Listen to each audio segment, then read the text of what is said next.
For 7 years, I paid $3,500 a month to my daughter, thinking it was for their rent, while my son-in-law never spent a dime. When they found out I had bought a beach house and moved out.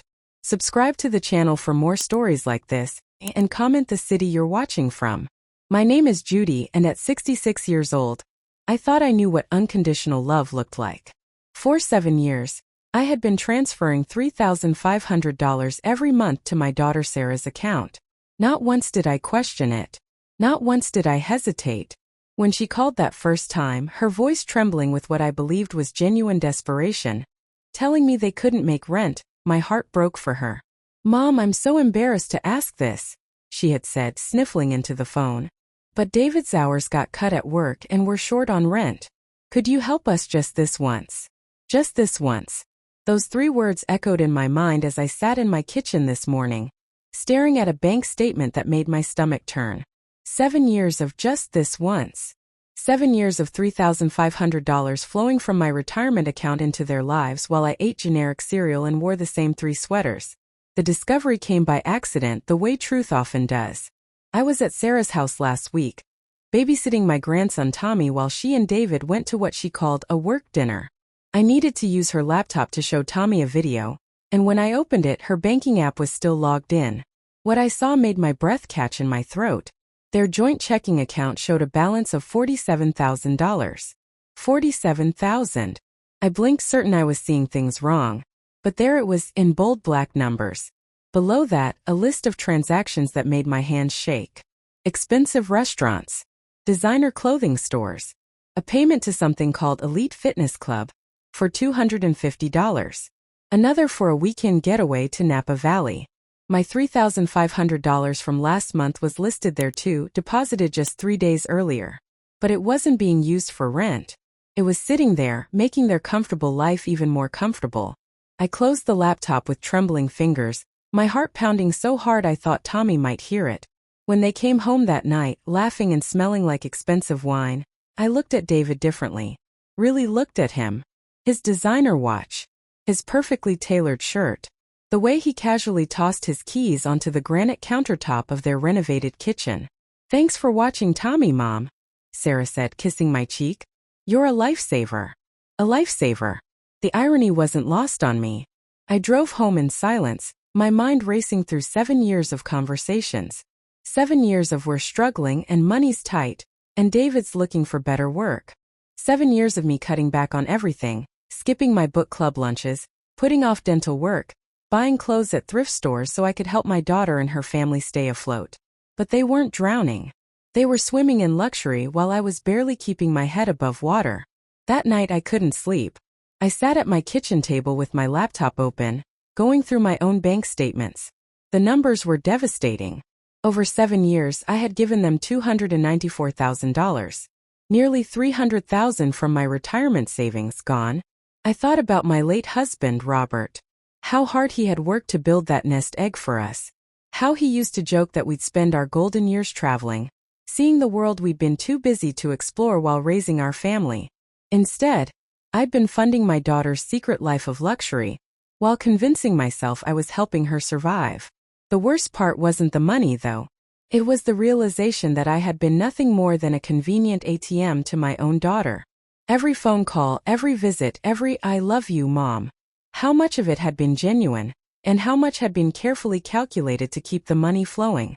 I remembered last Christmas when I gave Sarah and David a modest gift card, because my budget was tight after covering their emergency car repair. Sarah had smiled and thanked me, but I caught the look she exchanged with David. At the time, I thought I was imagining the disappointment. Now I understood it perfectly. 3 days later, I made a decision that would change everything. I walked into the bank and spoke to a financial advisor about my retirement account. The woman, probably my daughter's age, looked at my transaction history with barely concealed shock. "Mrs. Henderson," she said carefully, "these regular transfers, they've significantly impacted your retirement security. At this rate of withdrawal, you'll exhaust your savings within 8 years. 8 years. At 74, I'd be broke because I'd spent my golden years funding my daughter's lies." That afternoon, I did something I'd never imagined I'd have the courage to do. I stopped the automatic transfer. For the first time in 7 years, $3,500 would stay in my account at the end of the month. But stopping the money wasn't enough. Something had awakened in me, something that had been sleeping for far too long. I found myself driving through neighborhoods I'd never explored, looking at real estate signs with a curiosity that surprised me. When I stopped in front of a small beach house with a for sale sign, my heart did something it hadn't done in years. It hoped. The house was nothing like the suburban prison I'd lived in for 30 years.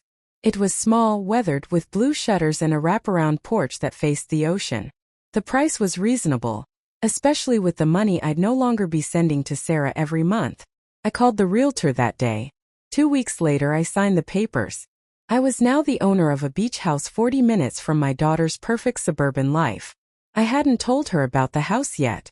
I hadn't told her about stopping the money either.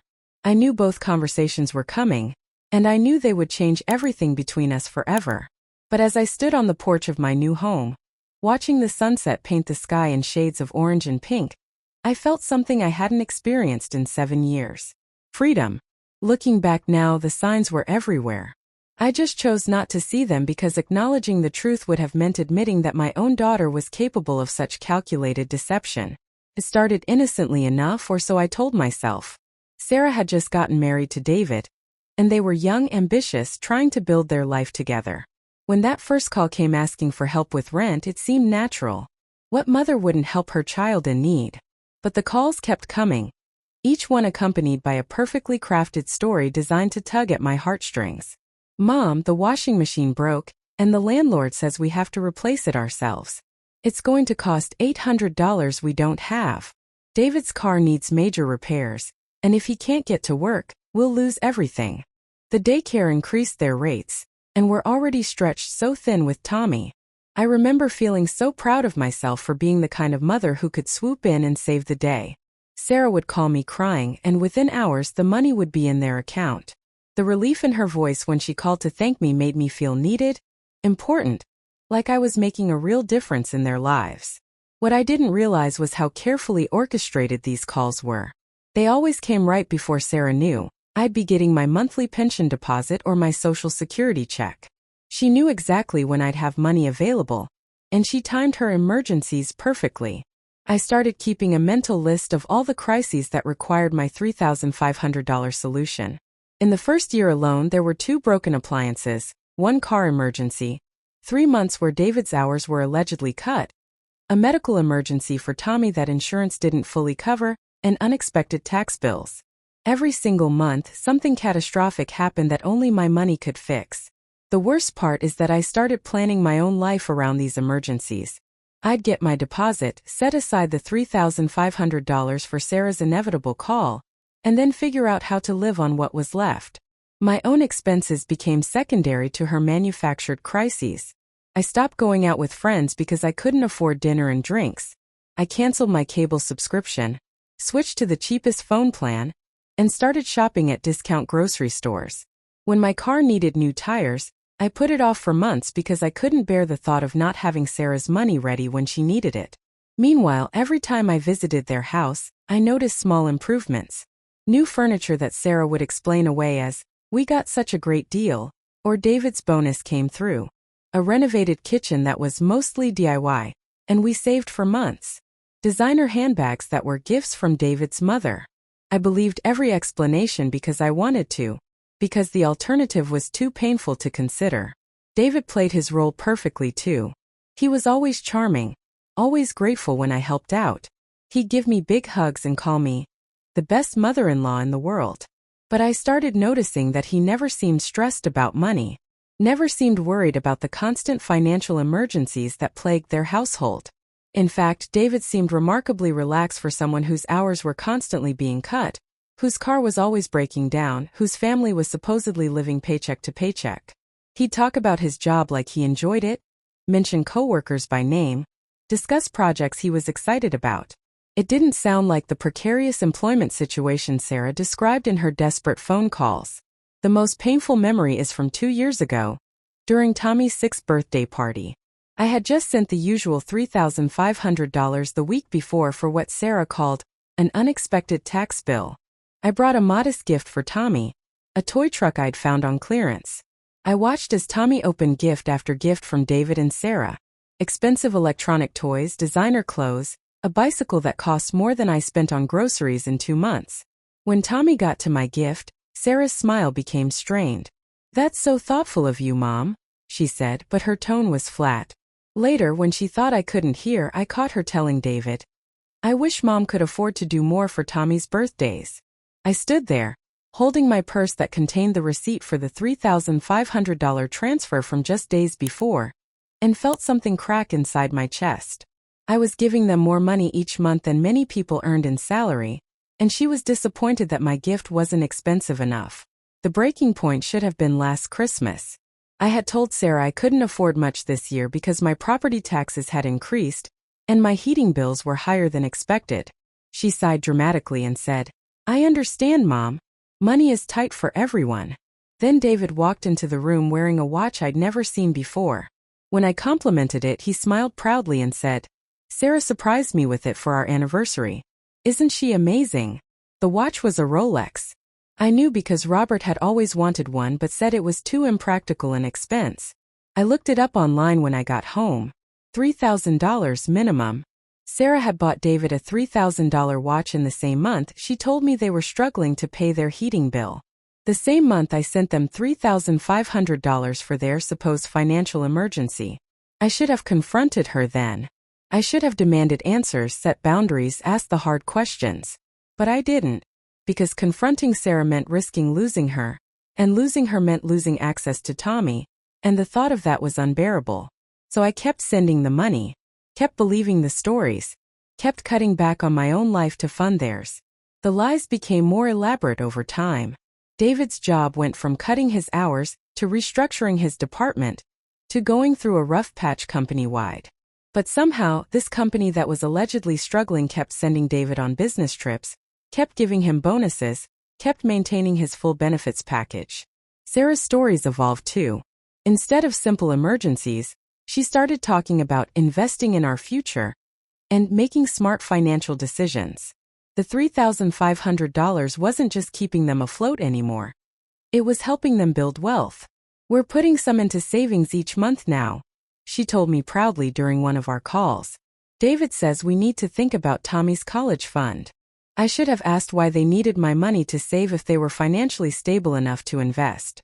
I should have questioned how they could afford to save while still requiring my monthly bailout. But I didn't. I just smiled and told her how proud I was of their financial responsibility. Now, sitting in my new beach house with the sound of waves outside my window, I can see the truth clearly. I wasn't helping my daughter survive. I was funding her secret life of luxury while she and David laughed about how easy it was to manipulate me. 7 years of lies. 7 years of feeling guilty every time I spent money on myself instead of saving it for Sarah's next crisis. But the lies were about to end, and I had a feeling that when they did, I'd discover just how little I meant to my daughter when money wasn't involved. The first night in my beach house I couldn't sleep. Not because the mattress was unfamiliar or because the sound of waves was different from the suburban silence I'd known for 30 years. I couldn't sleep because for the first time in 7 years, I had made a decision without considering Sarah's needs first. I lay awake listening to the ocean and thinking about the automatic transfer that wouldn't happen in 2 weeks. Sarah didn't know yet. She had no idea that her reliable monthly income was about to disappear, or that her mother had bought a house with money that she probably considered hers by right. The guilt was overwhelming at first. I kept reaching for my phone to call her to explain, to somehow soften what was coming. But every time I started to dial her number, I remembered the $47,000 in her checking account. I remembered the Rolex, the designer handbags, the casual way she'd spent 7 years lying to my face. So I put the phone down and unpacked instead. Moving into the beach house was like awakening from a long, suffocating dream. The house was small, maybe half the size of the suburban home I'd shared with Robert for so many years. But every room felt like mine in a way that house never had, even after he died. I spent the first week arranging furniture and discovering hidden treasures the previous owners had left behind. A collection of seashells on the kitchen windowsill, a weathered rocking chair on the porch that faced the water perfectly, a small herb garden out back that just needed some attention to flourish again. For the first time in years, I had time to think about what I wanted instead of what Sarah needed. I could eat dinner at 5:30 instead of waiting until after 7 in case she called during her evening routine. I could watch the shows I enjoyed instead of keeping the TV volume low in case my phone rang. I could go to bed early and wake up late without feeling guilty about missing her calls. The silence was beautiful and terrifying. On day 3, I drove into town to explore. The little coastal community was nothing like the suburb where I'd raised Sarah. People moved slower here. The grocery store clerk knew everyone's name. The librarian invited me to join the Wednesday book club before I'd even finished checking out my first stack of novels. I found myself saying yes to things I would have automatically declined before. Coffee with my new neighbor Ellen, who was also a widow in her 60s. A pottery class at the community center. A walking group that met every morning on the beach. Each yes felt like an act of rebellion against the person I'd been for 7 years. The woman who kept her calendar clear and her phone charged. Always ready to drop everything when Sarah's next crisis hit. But the guilt followed me everywhere. In the grocery store buying fresh flowers for my kitchen table, I heard Sarah's voice in my head. Mom, that money could have helped us pay down our credit card. Walking on the beach at sunset, I imagined her calling, desperate and panicked because the rent was due and the money wasn't there. I started checking my phone obsessively, expecting angry messages or frantic voicemails. But Sarah hadn't called at all since I'd moved. It had been almost 2 weeks since our last conversation, when she'd casually mentioned needing money for Tommy's summer camp registration. I'll transfer it tomorrow, I had said, knowing it was a lie. The words tasted bitter in my mouth, but I couldn't bring myself to tell her the truth over the phone. Some conversations demanded to be had face to face. On the 10th day, Ellen invited me to dinner at her house. She lived 3 doors down, in a cottage painted pale yellow with bright white trim. Her home was warm and cluttered in the best way, filled with books and paintings and photographs of grandchildren. You seem lighter, she said as we sat on her deck, sharing a bottle of wine and watching the sunset. When you first moved in, you looked like someone carrying a heavy burden. I almost told her everything that night. About Sarah, about the money, about the 7 years of lies. But something held me back. Maybe it was years of protecting my daughter's privacy, or maybe I wasn't ready to say the words out loud yet. I made some changes in my life, I said instead. Big changes. I'm still figuring out how to live with them. Ellen nodded like she understood. Change is hard, even good change. Especially when other people don't like the changes you're making. Her words stayed with me as I walked home that night. Other people don't like the changes you're making. Sarah wasn't going to like what I'd done. She wasn't going to understand why I'd bought a house instead of continuing to fund her comfortable lifestyle. She was going to be angry, possibly furious. The thought should have scared me, but instead, I felt something unexpected. Anticipation. For 7 years, I'd lived in fear of Sarah's disapproval, of her disappointment, of losing her love if I ever stopped giving her what she wanted. But sitting on my porch that night, listening to the waves and feeling the salt air on my skin, I realized I was tired of being afraid. The next morning, I did something that would have been unthinkable a month earlier. I went shopping for myself. Really shopping, not the guilty, rushed trips to buy necessities while mentally calculating how much money I had left for Sarah's next emergency. I bought new sheets for my bed, the expensive thread count ones I'd always told myself were an unnecessary luxury. I bought art for my walls, pieces that spoke to me instead of generic prints that wouldn't offend anyone. I bought a comfortable reading chair for the living room and a small dining set for the deck. Each purchase felt like a declaration of independence. But the biggest change wasn't what I was buying, it was how I felt while spending money on myself. The guilt was still there, but it was quieter now, drowned out by something that felt dangerously close to joy. I was rediscovering who I was when I wasn't defined by my usefulness to my daughter. That afternoon my phone finally rang. Sarah's name appeared on the screen, and my heart jumped into my throat. I let it go to voicemail not because I was avoiding her, but because I needed to hear her voice first, to gauge her mood before I had to face her directly. The message was casual, cheerful even. Hi Mom. Just calling to check in. Tommy asked about his grandmother at the beach, and I realized you haven't called in a while. Hope you're settling in okay. Love you. She didn't mention money. She didn't sound panicked or desperate. She sounded normal. Like a daughter calling her mother just to chat. For a moment I felt hopeful. Maybe this wouldn't be as bad as I'd imagined. Maybe Sarah had grown more financially independent than I realized. Maybe the $3,500 wasn't as crucial to their survival as I'd thought. Then I remembered the $47,000 in their checking account, and the hope curdled into something bitter. She wasn't calling because she missed me. She was calling because it had been long enough since our last conversation that my absence was noticeable. She was maintaining the relationship just enough to keep the money flowing, the way someone might water a plant not out of love but out of necessity. I called her back that evening, sitting on my porch with the ocean stretching endlessly in front of me. "Mom, there you are. I was starting to worry when you didn't call back." "Sorry, sweetie. I've been busy settling in. The house is lovely." "That's wonderful. I'm so proud of you for making such a big change." Her voice was warm, affectionate, everything I'd always wanted to hear from her. "David and I were talking about coming to visit soon. Maybe bringing Tommy for a weekend at the beach." My chest tightened. A visit would be nice, if it was motivated by genuine affection. But I suspected it was motivated by curiosity and concern about their financial future. "That would be lovely," I said, and meant it. Because when they came, we would finally have the conversation that was 7 years overdue. We would talk about truth and lies, and the difference between helping someone and enabling them. And I would discover whether my daughter loved me, or just loved what I could do for her. They showed up on a Saturday morning 3 weeks after I'd moved in. I was in my garden trying to coax life back into the neglected herb beds, when I heard car doors slamming in my driveway. I looked up to see Sarah striding toward me with the determined expression I recognized from her childhood tantrums, David trailing behind her with Tommy's hand in his. "Mom," Sarah said, her voice tight with barely controlled emotion. "We need to talk." I brushed the dirt off my hands and stood up slowly, my heart hammering. This was it. The moment I'd been dreading and anticipating in equal measure. "Of course, honey. Let me wash my hands and we can sit on the porch." "No." Her voice was sharp enough to make Tommy look up from the shell he'd picked up near my steps.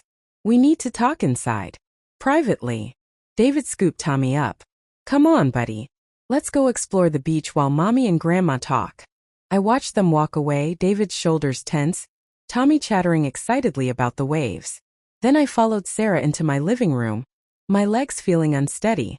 She stood in the center of my small space, arms crossed, eyes scanning the new furniture and artwork with an expression I couldn't quite read. For a long moment, neither of us spoke. "It's a nice place," she said finally, but her tone suggested anything but approval. "Must have been expensive." "Not as expensive as you might think. The market here is." "How expensive, Mom?" The question cut through my attempt at small talk like a knife. "Because I've been doing some math, and I'm having trouble figuring out how you afforded a house when you've been telling me for months that money was tight." My mouth went dry. "Sarah, 3 weeks, Mom. 3 weeks since you stopped sending money, and you didn't even tell me." Her voice was rising now, the careful control slipping. "Do you have any idea what position that put us in? We had bills due, commitments we'd made based on money we were expecting, and suddenly nothing. No call, no explanation, nothing." I felt the familiar guilt trying to claw its way up my throat, but I pushed it down. "What bills, Sarah? What commitments?" She blinked, clearly not expecting me to ask for specifics. "Our mortgage payment, obviously. Tommy's daycare. The car payments. All the normal expenses that families have." "I see." I walked to my kitchen and poured myself a glass of water, partly for the time to think and partly because my mouth had gone completely dry. "And how much is your mortgage payment?" "What does that matter?" "Just curious. You've been telling me for 7 years that you couldn't make rent without my help. Now you're talking about mortgage payments. I'm trying to understand."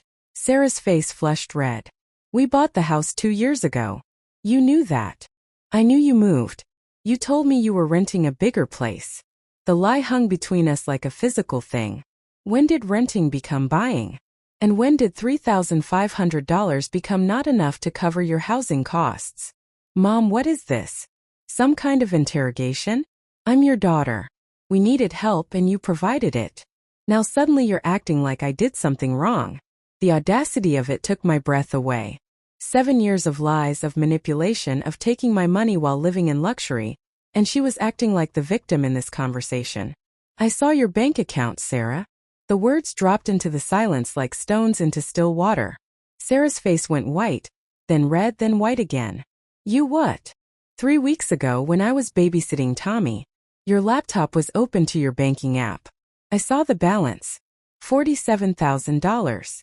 Sarah's mouth opened and closed like a fish gasping for air. For a moment, she looked exactly like the little girl who'd been caught stealing cookies before dinner, shocked and panicked and desperately searching for an explanation. Then her expression hardened into something I'd never seen before. You had no right to look at my personal financial information.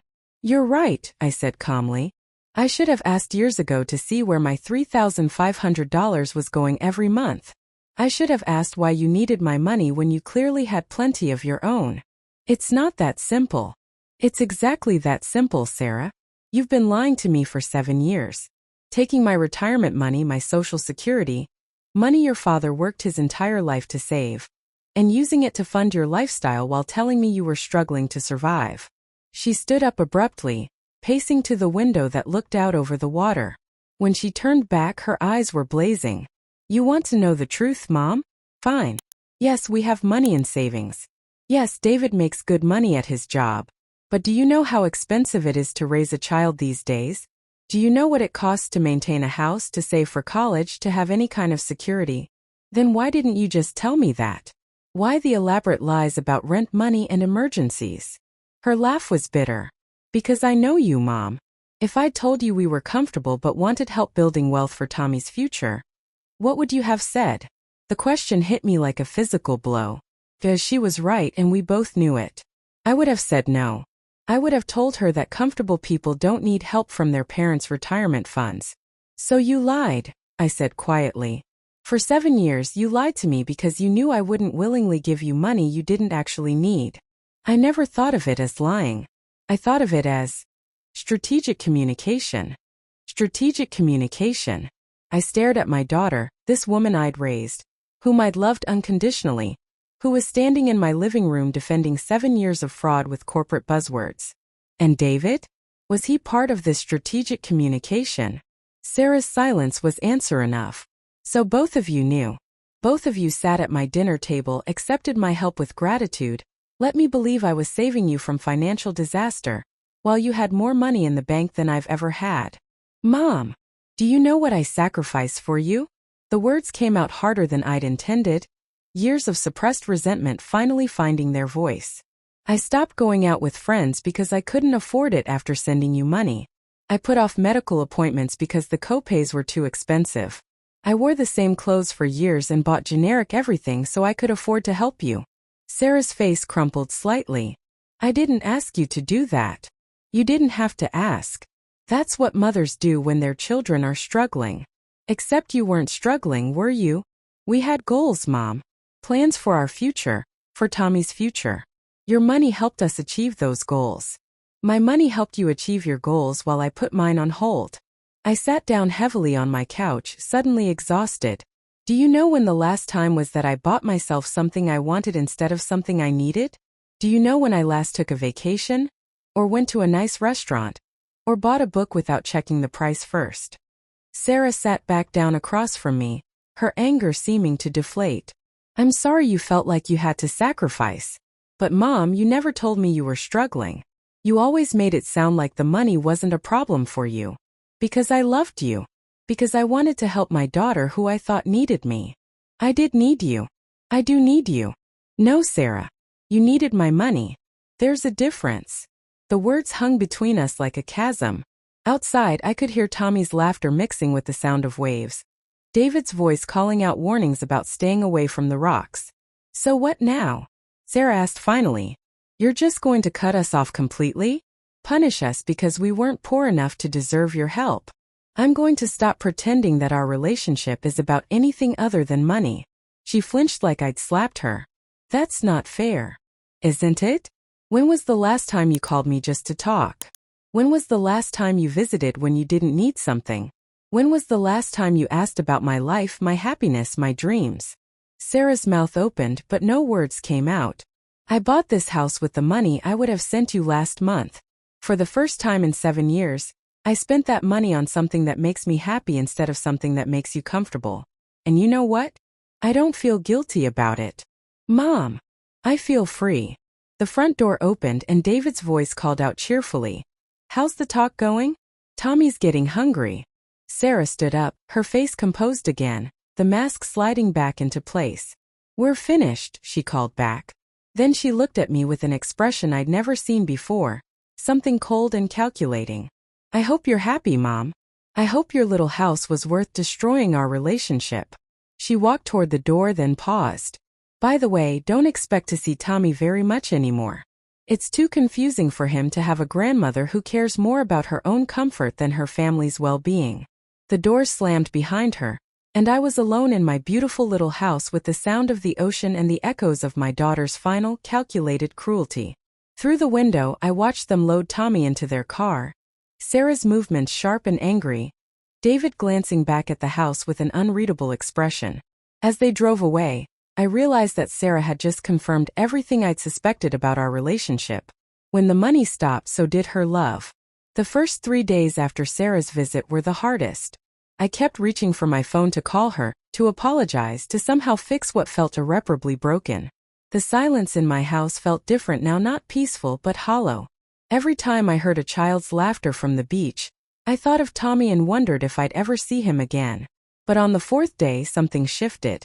I was sitting on my porch at sunrise, drinking coffee and watching a great blue heron hunt for fish in the shallow water, when Ellen appeared on the beach path with her golden retriever. Mind if I join you? She called up. Buster's already decided your porch is his favorite stop on our morning walk. I gestured to the empty chair beside me, grateful for the company. Ellen climbed the steps, Buster immediately settling at my feet like he'd been doing it for years.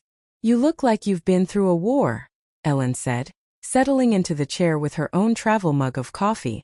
Something like that. I found myself telling her everything about Sarah, about the 7 years of lies, about the confrontation and Sarah's final threat about Tommy. Ellen listened without judgment, occasionally murmuring sympathetic sounds but never interrupting. When I finished, she was quiet for a long moment, watching the heron who had successfully caught his breakfast. My daughter did something similar, she said finally.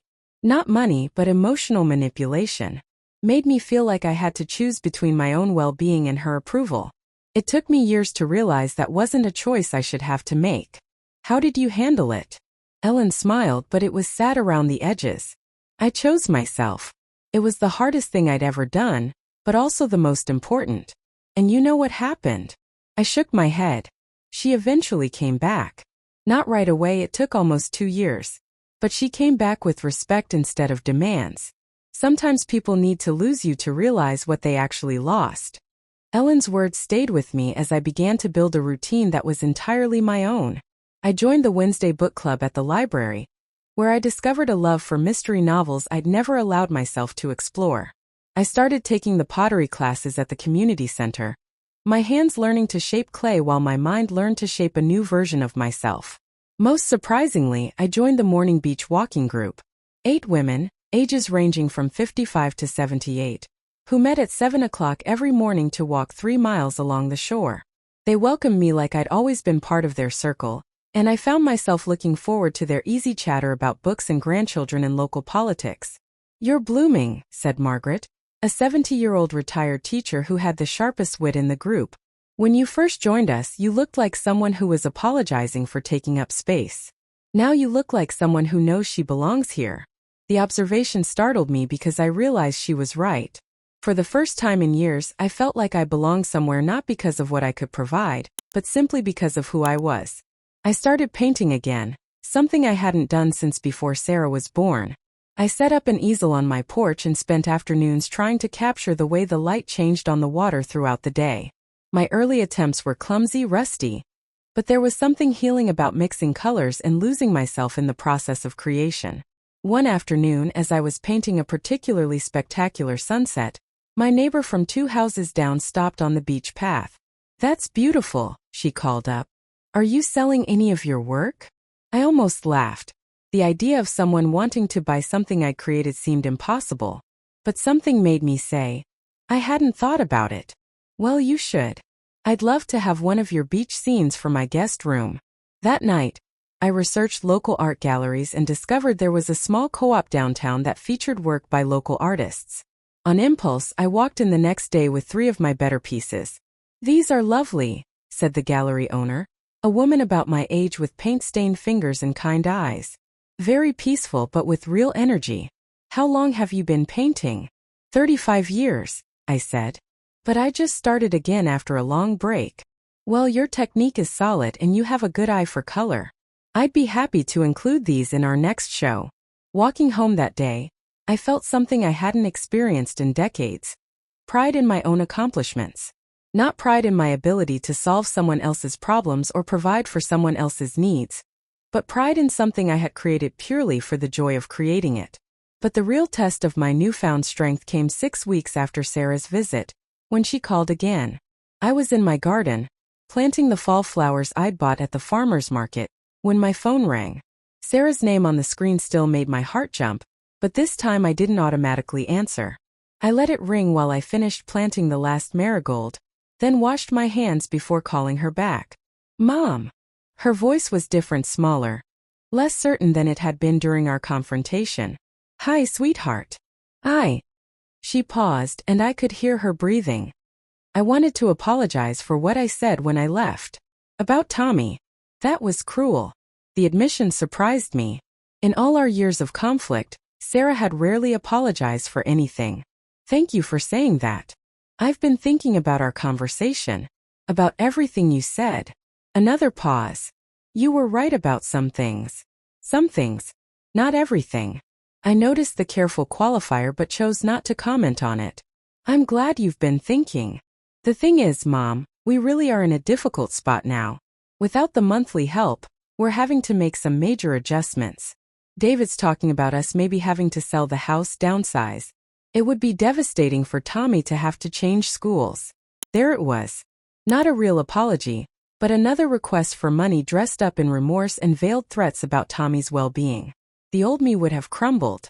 The old me would have immediately offered to help, would have felt guilty about causing their difficult spot, would have rushed to fix everything to avoid being responsible for Tommy's disruption. But I wasn't the old me anymore. That sounds stressful, I said calmly. What are you thinking about doing? Silence. She had expected me to offer help, and my refusal to do so had clearly thrown her off script. Well, I was hoping. I thought maybe we could work something out. Not the full amount, obviously, but maybe some help while we transition to managing without it. Sarah, do you still have the $47,000 in your savings account? Another silence, longer this time. That's different, Mom. That's our emergency fund. We can't touch that for regular expenses. But asking me to touch my emergency fund for your regular expenses was perfectly fine. That's not the same thing. Why not? Because you're our parent. Parents help their children. The entitlement in her voice was breathtaking. After everything we discussed, after her admission that she'd been lying for 7 years, she still believed I owed her financial support simply by virtue of being her mother. Parents help their children when they truly need help, I said. But you don't need help, Sarah. You have savings. You have 2 incomes. You have resources. What you want is for me to continue subsidizing your lifestyle, so you don't have to make the normal financial adjustments that other families make. Mom, please. I'm trying to apologize to make things right between us. Are you? Because it sounds like you're trying to manipulate me into giving you money again. That's not. We miss you, Mom. Tommy asks about you all the time. The mention of Tommy hit exactly where she intended it to.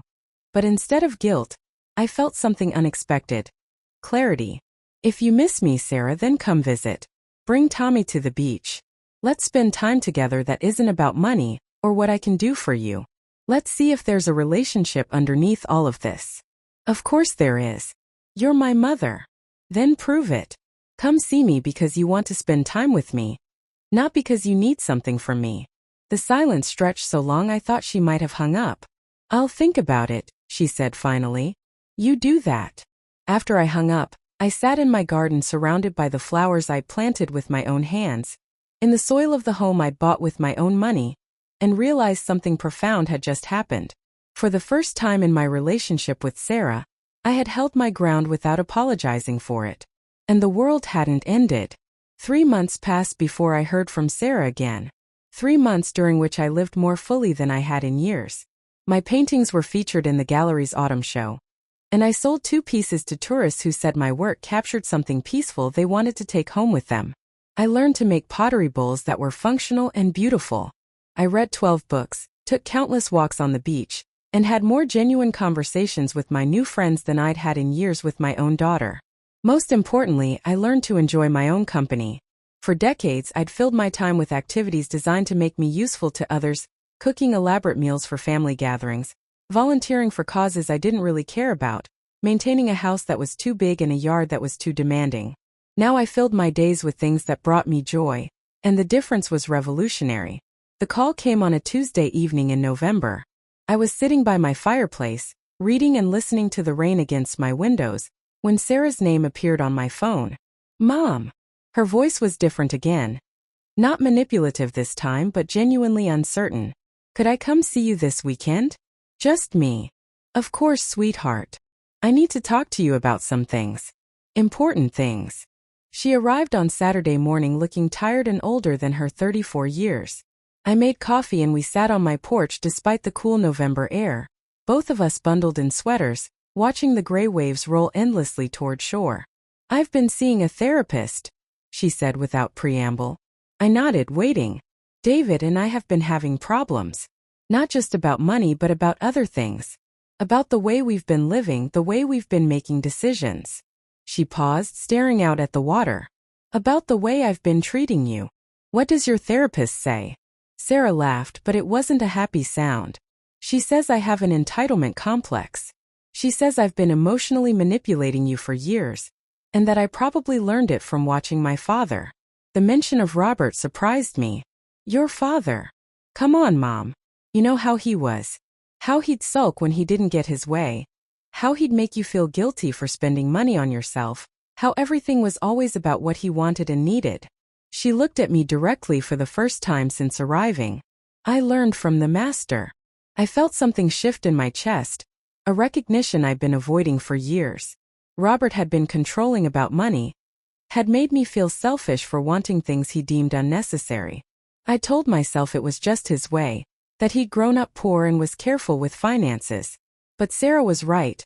There had been an emotional component to it, a way of making me feel guilty for having desires that didn't center around his needs. I never realized you saw that, I said quietly. I saw everything. And I learned that the way to get what you wanted was to make people feel bad for not giving it to you. She wrapped her hands around her coffee mug, like she was trying to warm herself from the inside out.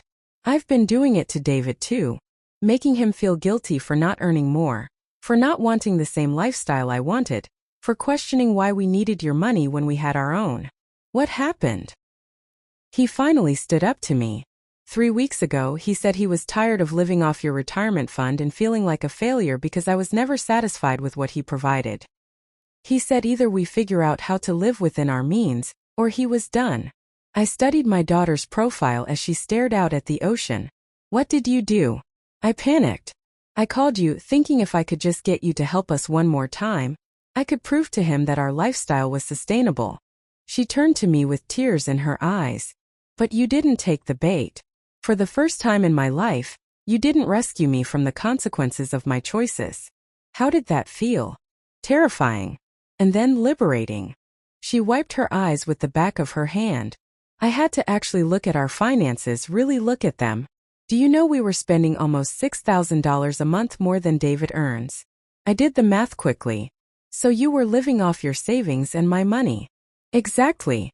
We had this whole elaborate fantasy that we deserved a certain lifestyle because we worked hard, because we were good people, because Tommy deserved the best. But we weren't earning that lifestyle. We were just taking it from you and our future selves. What are you doing now? We sold the house. We're renting a smaller place in a different school district. Tommy was upset about changing schools, but he's adjusting.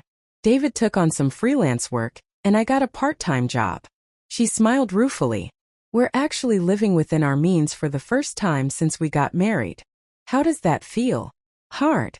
really hard some days, but also honest. She set down her coffee and turned to face me fully. Mom, I owe you an apology. Not just for the money but for the way I treated you. For making you feel like your only value was what you could give me. For lying to you for 7 years. For threatening to keep Tommy away from you when you finally stood up for yourself. The apology was more thorough and genuine than anything I'd expected, but I found myself waiting for the other shoe to drop, for the request that would inevitably follow. I don't expect you to forgive me right away, she continued. I know I have to earn that back. And I'm not asking for anything, not money, not help, nothing. I just wanted you to know that I finally understand what I did to you. And I'm sorry. We sat in silence for a while, watching the waves and processing everything that had been said. Can I ask you something? I said finally. Anything. Do you actually like me? Not as someone who could provide for you, but as a person. Sarah's face crumpled. I don't know. And that's the most horrible thing I've ever had to admit. I've spent so many years seeing you as a solution to my problems that I never bothered to get to know you as a person. She wiped her eyes again. But I want to. I want to know who my mother is when she's not trying to rescue me from my own bad decisions. I'd like that too. Will you tell me about your life here? About the things you do that make you happy? So I did. I told her about my morning walks with the group of women who had become dear friends. About my painting and the gallery show, and the unexpected joy of creating something beautiful. About my pottery classes in my garden and my peaceful evenings reading by the fireplace. About the way I'd learned to enjoy my own company, and make decisions based solely on what brought me joy. You sound different, she said when I finished. Lighter. Like you're not carrying the weight of everyone else's problems anymore. I'm not. For the first time in decades, I'm only responsible for my own happiness. And it turns out that's a full-time job I actually enjoy. Sarah laughed, and for the first time it sounded genuinely happy. I'm proud of you, Mom. I know that's weird to say, but I'm proud of you for choosing yourself. As the afternoon wore on, we talked about other things: Tommy's adjustment to his new school, David's freelance projects, my neighbor Ellen's latest book club selection. Normal conversation between two adults who happen to be related, without any underlying agenda or unspoken demands. When it was time for Sarah to leave, she hugged me at my front door. Can I come back in a few weeks? Maybe bring Tommy if that's okay? Not because I need anything, but because I'd like him to know his grandmother. I'd love that. And Mom? Thank you. For what? For teaching me that sometimes the most loving thing you can do is refuse to enable someone's worst impulses, even when that someone is your own child. After she left, I sat on my porch as the sun set over the ocean, painting the sky in shades of pink and gold. For 7 years, I'd been afraid that if I stopped giving Sarah money, I'd lose her love. I'd been afraid that setting boundaries would mean losing my daughter and my grandson. Instead, I discovered something I'd never expected. That love without boundaries isn't really love at all. It's just transaction disguised as affection. The Sarah who visited me today was someone I was curious to know better. She was flawed and struggling and genuinely remorseful. She was working to build a life based on honesty instead of manipulation. She was, for the first time since childhood, someone I could respect as well as love. My phone buzzed with a text from Ellen. How did it go with your daughter? Better than I hoped, I typed back. Much better. That night I made myself a simple dinner and ate it on my porch, watching the stars appear one by one over the water. Tomorrow I would wake up in my own home, make my own coffee, and decide how to spend my day based entirely on what brought me joy. I would paint if I felt like painting, read if I felt like reading, walk on the beach if I felt like walking. I would call my friends because I enjoyed their company, not because I needed their approval. I would make decisions about my money, my time, and my energy based on my own values and desires. At 66, I had finally learned the difference between being needed and being loved. And I had discovered that choosing myself wasn't selfish. It was the foundation for every other healthy relationship in my life. The waves crashed rhythmically against the shore, constant and eternal, reminding me that some things endure not because they fight against change, but because they know how to flow with it. I was finally free.